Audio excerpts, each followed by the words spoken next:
I te taunga atu o te kapa ōpango Māori ki te tai tokerau, tō mua i tā rātau tukinga ki te kapa o Kotirangi, he hoki ngā ki te kāinga anō hoki kua oti i tētahi tokorua ōpango Māori. Ko Corey Evans tērā o te ao Pōuri, raua ko Pōuri rā ki te Stones o Ngāpuhi, kua hoki ki te rohe kāinga o te tai tokerau. Kei a Harata Brown, te whānui tanga atu.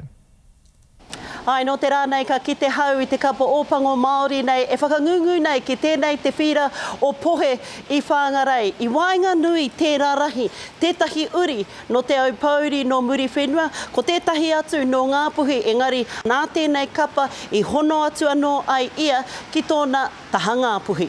Kirioki te maunga, punaki tere te awa, ngā toki matawharo te waka, Ngāti Tautahi te hapu, Ngāpu tu iwi, ko te iringa, ko parihaka, ko Piki te aroha, te marae, Pōuri Stones tōku ingoa. This trip being up here has been awesome, honestly. People here know more about my whakapapa than I do, and I've learned so much about relations and where I'm from and what's happened around here, and it's honestly been priceless being here. I'm going to stay for a few days and take my whānau up to the marae and have a look around and hopefully learn some more about my whakapapa and meet some new people on the way.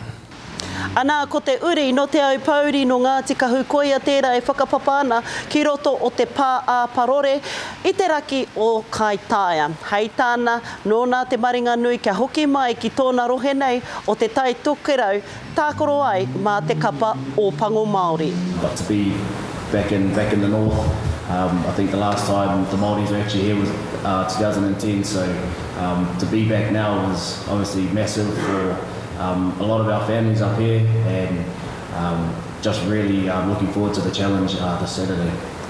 I nā te mahi nui, hei tū, hei pū kōrero mā te kapa, anā arā tētahi kai kōrero o reo Māori e whai wāhi ana ki tēnei kapa. Anei, āna kōrero. He taumaha i etahi wānoiho, i te mea ka tai tātou ki te marae, ka tiro haere, mā wai te whai kōrero e taki, kua hau ngā wā katoa. He mea whakahirehira hoki. He pai ki ahau. Engari, i nā ka tai tai atu ki te ako i te reo, ka pai ake te kapa. Nā hei a pōpō ka tū ko te omanga a ngā kāpene o te kapa ōpango Māori me te kāpene hoki o te kapa no Kotirangi. Ka tū tērā hei te ata o a pōpō ana, hei te ahiahi, ka whātoro atu tēnei kapa ki ngā uri nei kei te whanga o Reipai.